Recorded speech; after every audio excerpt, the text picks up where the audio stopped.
కొరింథీయులకు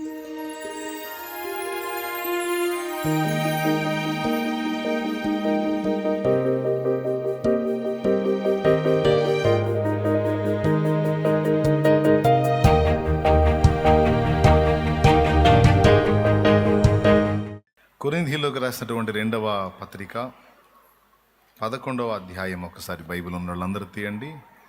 సమయం విలువైంది, దాన్ని పోనీయకుండా మనం సద్వినియోగం చేసుకుందాం. కొరింథీయులకు రాసినటువంటి 2వ పత్రిక 11వ అధ్యాయము 28వ వచనాన్ని నేనే చదువుతున్నాను, మీరు చిత్తగించండి. ఇవియును గాక సంఘములన్నిటినీ గూర్చిన చింతయు కలదు, ఈ భారము దినదినమును నాకు కలుగుచున్నది. మళ్ళీ ఒకసారి చదువుతున్నాను. ఇవియును గాక సంఘములన్నిటినీ గూర్చిన చింతయు కలదు, ఈ భారము దినదినము నాకు కలుగుచున్నది.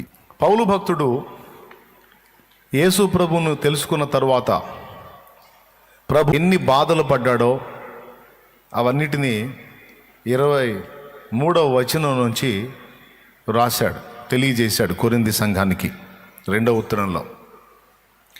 వారు హెబ్రీయులా, నేను హెబ్రీయుడనే, వారు క్రీస్తు పరిచారకుల వెర్రివాని వలె మాట్లాడుచున్నాను, నేను మరి ఎక్కువగా క్రీస్తు పరిచారకుడను. మరి విశేషంగా ప్రయాసపడ్డాను, మరి అనేక పర్యాయాలు చెరసాల్లో ఉన్నాను, అపరిమితంగా దెబ్బలు తిన్నాను, అనేక మార్లు ప్రాణాపాయాల్లో ఉన్నాను, యూదుల చేత 5 మార్లు 1 తక్కువ 40 దెబ్బలు తిన్నాను, 3 సార్లు బెత్తాలతో కొట్టబడ్డాను, ఒకసారి రాళ్లతో కొట్టబడ్డాను, చచ్చిపోయాడని పట్టణ వెలుపలికి లాగి పడేసి వెళ్ళిపోయారు, దేవుడు బతికించాడు.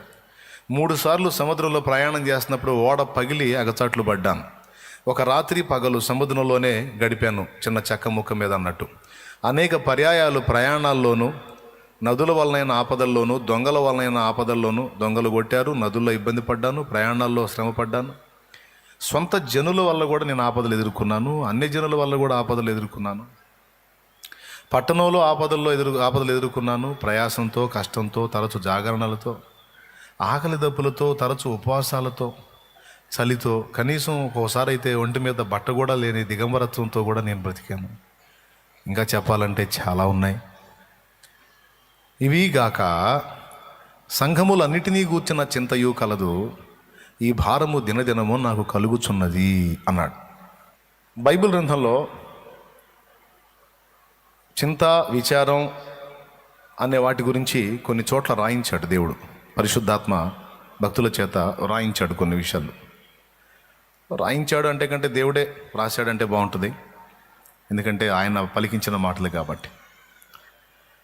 ఈ చింతల విషయంలో భక్తులు, దేవుణ్ణి ప్రేమించి సేవించేటువంటి భక్తులు ఏ విషయంలో చింత కలిగి ఉన్నారు అనే ఒక పరిశీలన మనం చేస్తే, ఇన్ని బాధలు పడి, ఇన్ని కష్టాలు పడి, ఇన్ని ఎగచాట్లు పడి, వాటన్నిటి గురించి తను చింత అనే పదం వాడలేదు, కానీ సంఘములన్నిటినీ గూర్చిన చింత కలదు, ఈ భారము దినదినం నాకు ఎక్కువ అవుతుంది అనే మాట వాడాడు. ఏమయ్యా, నీకు భార్య పిల్లల గురించిన చింత లేదా? నీ పని, ఉద్యోగ, వ్యాపారాలను గూర్చిన చింత లేదా? ఆర్థిక లావాదేవీలను గూర్చిన చింత లేదా? ప్రతికూలత, అనుకూలత, శరీర దౌర్బల్యం వాటిని గూర్చిన చింత లేదా? నీ ఫ్యూచర్ని గూర్చినటువంటి చింత లేదా? ఇవన్నీ మనం ప్రజెంట్ కలిగి ఉండే. కష్టపడి చదివినోడు ఉద్యోగం గురించి చింతపడుతుంటాడు, వయసు మించిపోతున్న వాళ్ళు పెళ్లి గురించి చింతపడుతుంటారు, అప్పుల పాలైన వ్యక్తులు అప్పుల్లోంచి బయటపడే విషయమై ఆలోచించి చింతపడతా ఉంటారు, బాధపడుతూ ఉంటారు, కృంగిపోతూ ఉంటారు. ఏదన్నా రిపోర్టు తేడాగా వస్తే, జబ్బును గురించిన రిపోర్ట్ వస్తే, ఆ జబ్బుని గురించి, జబ్బు సమస్య కొంత అయితే దాన్ని గురించిన చింత బట్టి ఇంకా దాన్ని ఎక్కువ చేసుకుంటూ కొంతమంది కృంగిపోతూ ఉంటారు. ఇట్లా మీ చింతలన్నీ ఏంటో చెప్పండి అంటే, కొంతమంది అసలు నా గురించి ఏ చింత లేదయ్యా, నా పిల్లల గురించే చింత అంతా అని కొంతమంది అంటారు. కొంతమంది నా భర్త గురించి చింత, నా చింత అంతా అంటారు. కొంతమంది నా భార్య గురించే నా చింత అంటారు. ఇట్లా చాలామంది చాలా రకాల విషయాలను గురించి తమ చింతన వ్యక్తం చేస్తూ ఉంటారు. కానీ దేవుని సేవకుడు, దేవుని ప్రేమించి దైవ చిత్తాన్ని నెరవేరుస్తున్నటువంటి ఒక నీతిమంతుడైనటువంటి భక్తిపరుడు వాటిని గూర్చి వేటిని గూర్చి కూడా తన చింతన వ్యక్తం చేయటల్లా. అవి ఉన్నాయా లేవా, అయినయా కావా, ఏంటి, నేను ఎలా ఉన్నాను, నా పరిస్థితులు ఏంటి అనే విషయాలను గూర్చి తనకి తన గతాన్ని గూర్చి కానీ, ప్రస్తుతాన్ని గూర్చి కానీ, ఫ్యూచర్ని గూర్చి కానీ తనకి ఏ చింత వ్యక్తం చేయటల్లా. తన చింతంతా దేవుని పని విషయంలోనూ, తాను చేసినటువంటి పరిచర్య, తను నిర్మించిన సంఘాల యొక్క క్షేమాభివృద్ధిలోనూ తన చింత, తన ఆలోచన అంతా ఉందట. దేవునికి స్తోత్రం. తన విచారం అంతా కూడా తన ఆత్మీయ పిల్లలను గూర్చి ఉంది అని పౌలు భక్తుడు మాట్లాడాడు. ఇది నేను మీకు ఎందుకు చెప్తున్నానంటే, ఒక మీకు కొంచెం నవ్వు పుట్టించి ఒక చిన్న ఎగ్జాంపుల్ చెప్తాను. ఒక అడవిలో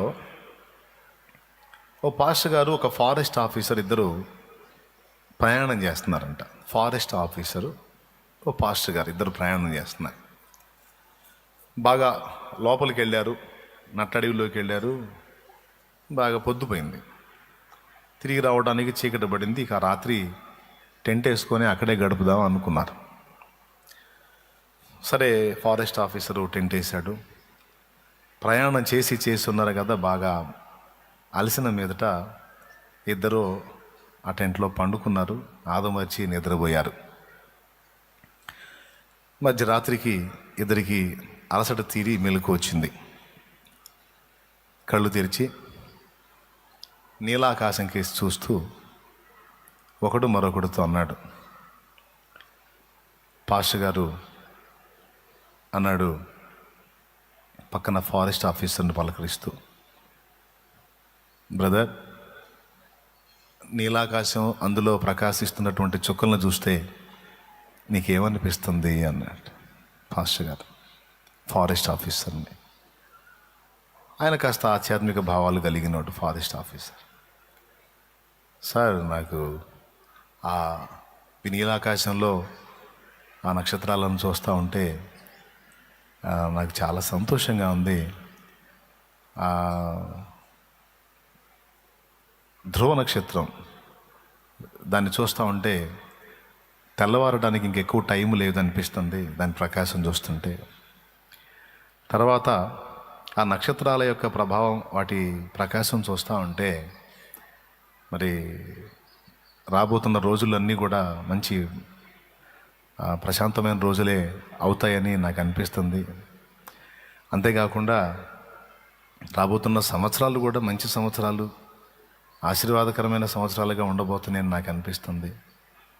ప్రత్యేకంగా కొన్ని నక్షత్ర రాసులను చూస్తుంటే నిజంగా ఈ సృష్టి, ఈ ప్రకృతి, ఇందులోని రమణీయత నాకు చాలా ముగ్ధ మనోహరంగా అనిపిస్తుంది సార్ అన్నాడట. అని పాస్టర్ గారు మీకేమనిపిస్తుంది అన్నాడట. అప్పుడు పాస్టర్ గారు చెప్పాడు, మనం ఇక్కడ వేసుకున్న టెంట్ ఎవడో తీసుకొని పోయాడని నాకు అర్థమైంది అన్నాడట. దేవునికి స్తోత్రం. అర్థమైందా? వాళ్ళు పండుకున్నప్పుడు ఏం వేసుకొని పండుకున్నారు? మరి మధ్యరాత్రి చుక్కలెట్ట కనపడే వాళ్ళకి టెంట్ ఎవడో తీసుకొని పోయాడు. మనం వేసుకున్న టెంట్ ఎవడో తీసుకొని పోయాడు రా, టెంట్ వెతుకోకుండా చుక్కల్ని వర్ణిస్తూ కూర్చున్నాను. ఇది మీకు సరదాగా నవ్వుకోవటానికి పాఠం ఏంటంటే, అవసరమైన దాని గురించి ఆలోచించకుండా అవసరం లేని వాటిని గురించి ఆలోచించటం అనేది ఒకటి చూశారు. దాన్ని శత్రువైన సాతాను తరచుగా మన దగ్గరికి తెస్తుంటాడు. ఇది పాఠం ఇది. అవసరమైన వాటిని గూర్చి ఆలోచించటం, అవసరమైన వాటిని గూర్చి చింత కలిగి ఉండటం అనే దాన్ని మనం చేయకుండా అనవసరమైన వాటిని గురించి మన ముందుకు తీసుకొచ్చి మనల్ని భంగపరుస్తూ ఉంటాడు మన శత్రువు. మొత్తానికి చింతలు కలిగి ఉంటాం కానీ, భారం కలిగి ఉంటాం కానీ అవసరమైన వాటిని గురించి కాదు, అనవసరమైన వాటిని గురించి. బైబిల్ గ్రంథంలో చూస్తే యేసు ప్రభుని ఇంటికి ఆహ్వానించిన మార్తా మరియల దగ్గర కూడా ఇదే మాట వ్యక్తమైద్ది. అక్కడ కూడా చింతపడుతున్నాం అనే మాట యేసు ప్రభు వాడతాడు. యేసు ప్రభుని మార్తా ఇంటికి ఆహ్వానించింది, ఆయనతో పాటు ఆయన శిష్య బృందం ఉన్నారు. ఇంటికి ఆహ్వానించిన తర్వాత ఆయన్ని కూర్చోబెట్టి వంటగదిలోకి వెళ్ళింది మార్తా. యేసు ప్రభు మాట్లాడుతున్నాడు. మరియా అంటే మార్తా సోదరి యేసయ్య పాదాల దగ్గర కూర్చొని ఆ మాటలు వింటా ఉంది. అప్పుడు కాసేపటికి పాపం మరి పొయ్యి ముట్టించి ఆ రొట్టెలు కాల్చి అందులోకి కూర తయారు చేసే పనిలో మరి ఆ పొగలు ఊపిరాడక గందరగోళమైందో ఉక్కిరి బిక్కిరైందో మొత్తానికి కాసేపటికి హడావుడిగా బయటకు వచ్చింది మార్తా.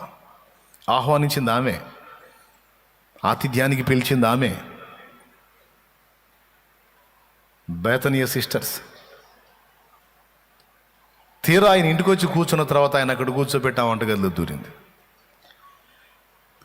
ఈయన మాట్లాడుతూ ఉన్నాడు. మరియా వాళ్ళ సిస్టర్ ఆయన పాదాల దగ్గర కూర్చొని వింటా ఉంది, శిష్యులు వింటా ఉన్నారు. సడన్గా వచ్చి, ప్రభువా, నేను ఒక్కదాన్నే కష్టపడుతున్నాను, నీకు చింత లేదా? ఆ అమ్మాయికి అసలు బుద్ధి ఉందా? ఇంతమంది ఇంటికి అతిథులు వచ్చారు, మరి వచ్చిన వాళ్ళని ఒట్టిగా పంపించడం ఏమైనా మర్యాద?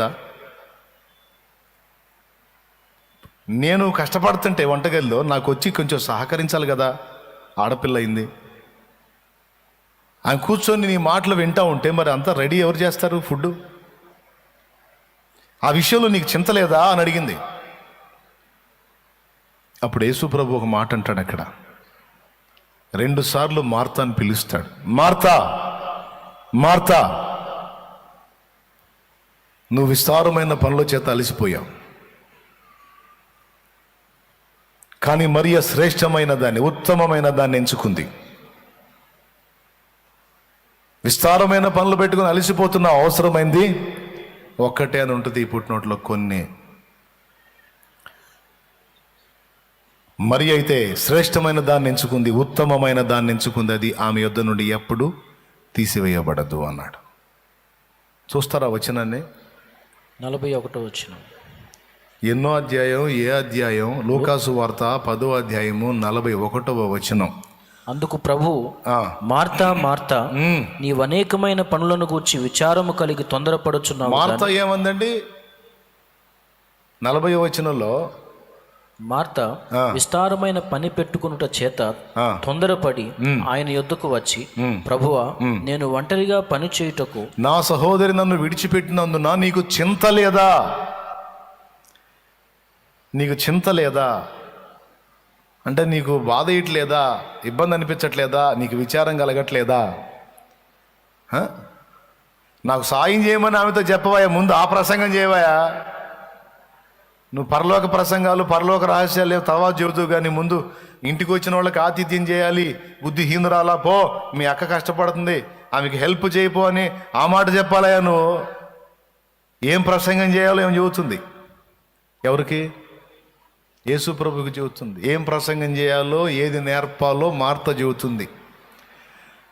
వెంటనే యేసు ప్రభు అన్నాడా, మరియా, పాపం నిజంగా మార్త చెప్పింది వాస్తవమే, ఒక్కతే ఆమెతో కష్టపడుతుంటే ఇంతమంది వచ్చాం, మరి ఎట్లా చేసేది ఒక్కతే అన్ని రొట్టెలు? బలేదాన్ని, నేను వాళ్ళు వింటున్నారని చెబుతున్నాను, నువ్వు ఎడ కూర్చున్నావు, బలేదాన్ని లేపో అన్నాడా? అనలా. మరియను ఏమీ అనకపోగా మరియను మెచ్చుకుంటున్నాడు. మరియను మెచ్చుకొని మార్తాను గద్దిస్తున్నాడు. మార్తా, మార్తా, నీవు అనేకమైన పనులను గూర్చి విచారము కలిగి తొందరపడుచున్నావు, కానీ అవసరమైనది ఒక్కటే. స్తోత్రం చెప్పండి. పుట్టినోట్లో కొన్ని అని ఉంటుంది. మరియ ఉత్తమమైన దాన్ని ఏర్పరచుకుంది, అది ఆమె యొద్ద నుండి తీసివేయబడదని ఆమెతో చెప్పెను. ఏమిటి ఉత్తమమైనది? మరియ ఏర్పరచుకున్న ఉత్తమమైనది ఏమిటి? ఎప్పటికీ ఆమె యొద్ద నుండి తీసివేయబడనిది ఏమిటి అంటే దేవుని వాక్కు. నేను వచ్చింది మార్తా, నువ్వు పెట్టే రొట్టెలు తింటానికి కాదు, నువ్వు పెట్టే చికెనో లేకపోతే మటనో బిర్యానీయో తింటానికి కాదు నేను వచ్చింది. జీవాహారము నీకు తినిపించడానికి వచ్చాను, జీవజలమును నీకు త్రాగనివ్వడానికి నేను వచ్చాను. నేను తినిపించడానికి వచ్చాను, త్రాపించడానికి వచ్చాను, నేను తిని తాగేదానికి రాలేదు. కానీ నువ్వేమనుకున్నావు? పిలవటం అయితే పిలిచావు, కానీ నా నోట నుండి వెలువడేటువంటి ఆ జీవ ధారలను నీవు పొందలేకపోయావు. మరియ ఒకటే డిసైడ్ అయింది, నేను ప్రభు పాదాల దగ్గర కూర్చొని ఆయన నోట నుండి వచ్చేటువంటి ఆ జీవవాక్కులు వినాలి, వాటితో నేను నింపుకోవాలి అని ఫిక్స్ అయింది.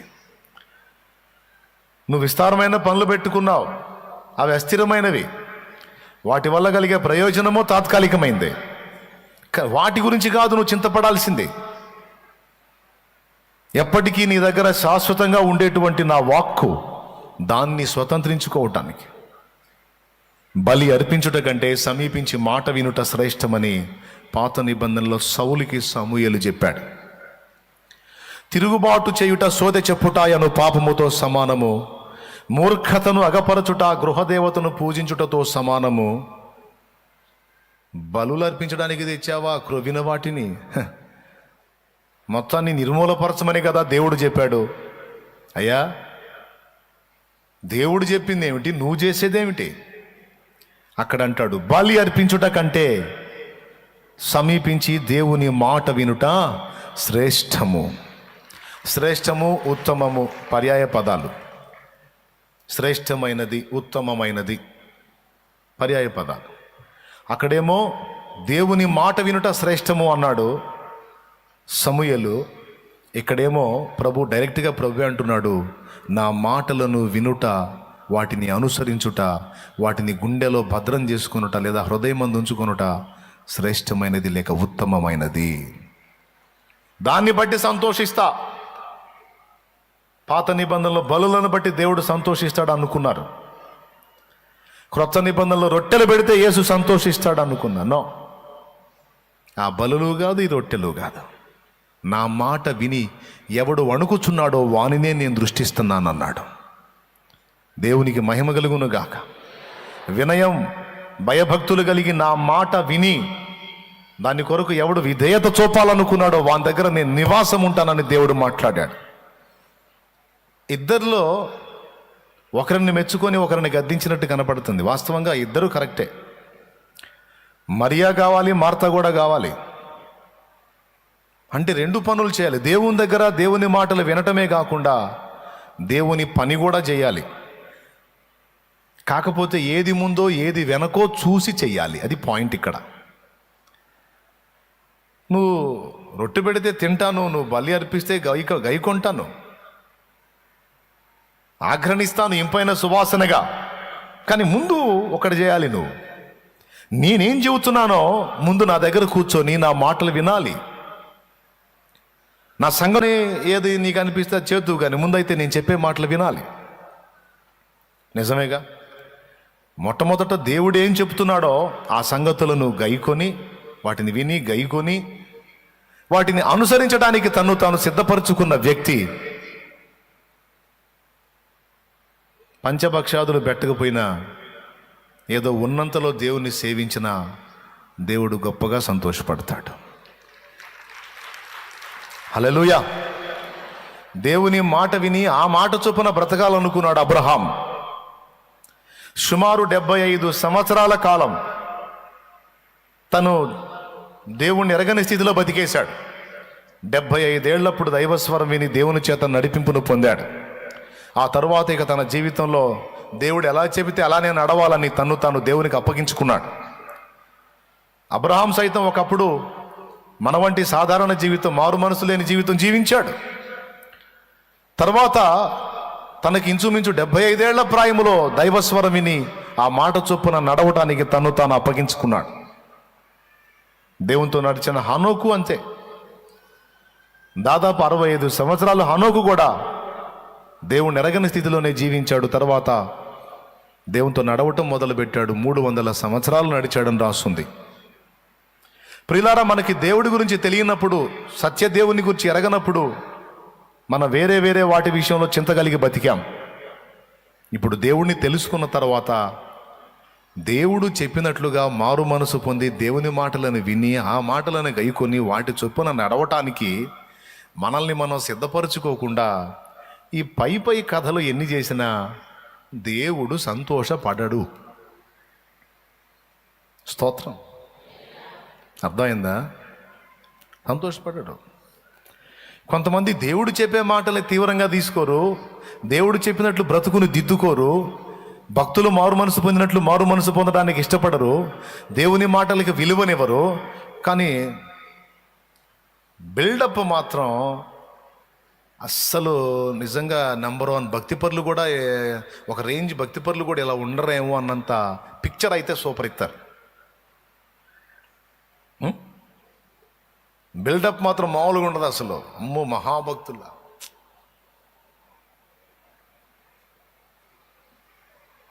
మోసపోవాల్సింది ఎవడు చూసినా. కానీ వారి జీవితంలోకి తొంగి చూస్తే పూర్తి వైరుధ్యంగా ఉంటుంది టోటల్ లైఫ్. వాళ్ళు కనపరిచే భక్తి వేషానికి వాళ్ళ దైనందిన జీవితానికి అస్సలు సంబంధం లేని బతుకుతారు. ఒక మోసపూరితమైన జీవితం, వేషధారణ జీవితం. అది మీరైనా అది నేనైనా ఎవడైనా ఇందులో కేటాయింపు ఏం లేదు.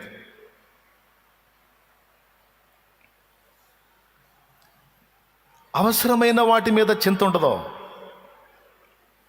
అనవసరమైన వాటి మీద తపన కనపడుతూ ఉంటారు, ఆసక్తి చూపిస్తూ ఉంటారు, బిజీ అయిపోతూ ఉంటారు. అబ్బో ఎంత దేవాసక్తి అన్నట్టు. ఇప్పుడు క్రిస్మస్ వచ్చింది, ఉదాహరణకు చెప్తున్నాను. క్రిస్మస్ వచ్చింది, ఇల్లంతా డెకరేషన్ చేసే దానిలో కొంతమంది మునిగిపోతారు. ఎందుకంటే పండగ క్రిస్మస్ వచ్చింది. ఇంకా రకరకాల కార్యక్రమాల్లో పాపం చాలామంది బిజీ అయిపోతారు. ఎందుకంటే పండగ. వాటన్నిటిని బట్టి దేవుడు సంతోషపడతాడా? క్రిస్మస్ ఎవడికి పండగ? మారు మనసు పొందినోడికి పండగ. పాప క్షమాపణ నిమిత్తం బాప్తిస్మం పొందినోడికి పండగ. చెడిపోయిన జీవిత విధానాన్ని మార్చుకొని క్రొత్త జీవితంలోకి అడుగుపెట్టిన వాడికి పండగ. అది సంవత్సరానికి ఒకరోజు పండగ కాదు, ఎవ్రీ డే పండగ.